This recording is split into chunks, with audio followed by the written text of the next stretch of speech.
While he's getting his mic fixed, I wanted to let you know that a short paper describing the India-U.S. nuclear understanding should be available outside. It's only 2 pages long. It may be useful to you.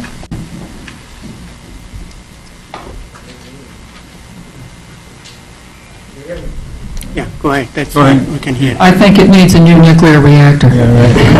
Maybe 2. Yeah, go ahead. Yeah. Talk loud. I just want to ask a question.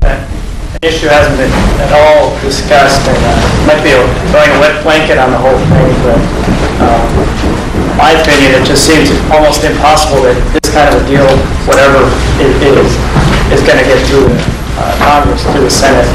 So are we talking about something that's really a moot point, or can something really come out of this that would be good? That's a good question. Who'd like to answer it? I'll try. I think it's too early to tell. There is opposition. There was a hearing last month. There will be one in a few days.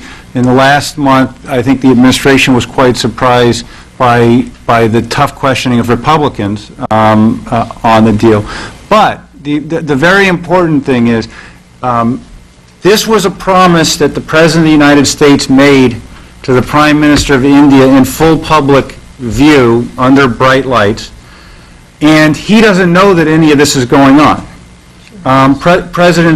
He hasn't weighed in yet and picked up the phone to start to call members of Congress who, after all, are fellow Republicans, and to put his leverage and political capital and other things on the line. So it's truly a complicated problem. And if you talk to people who wrote the NNPA, the legislation has to be changed, they found things that I had never heard of in there that would all have to be changed, and you could hang it up, and where you could trip it, and everything else.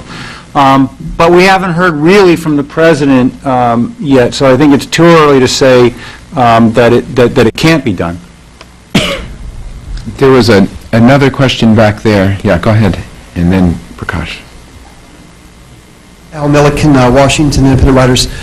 Does anybody see the dominant religion traditions and histories of the U.S. and India playing any role in the cooperation and trust that seem to be the exception rather than the rule in normal international nuclear relations?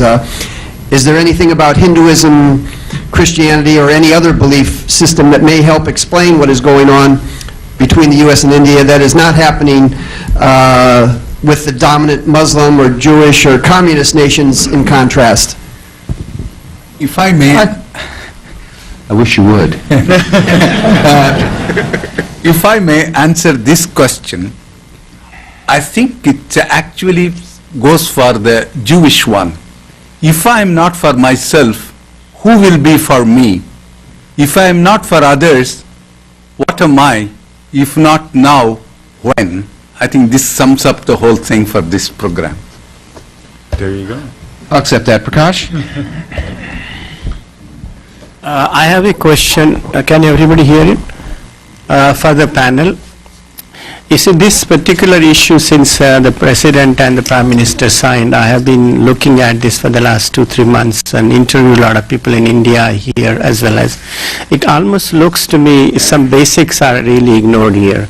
What was done in the last pressure, people have told me that it was really kind of the language was decided in the last 12 hours or 10 hours of when the people were getting ready for the dinner or something. And also that means it was really should be looked upon not as a final deal but is a letter of intent or a memorandum of understanding. If I'm doing to buy a company in business, what do? You set some broad terms in the beginning and then you go into the detailed negotiations.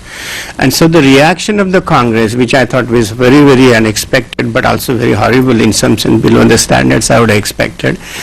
And so it should be looked upon the perspective, and also it is being sidetracked. The whole entire hearings in the Congress were none of the issues we spoke here, are very few, but only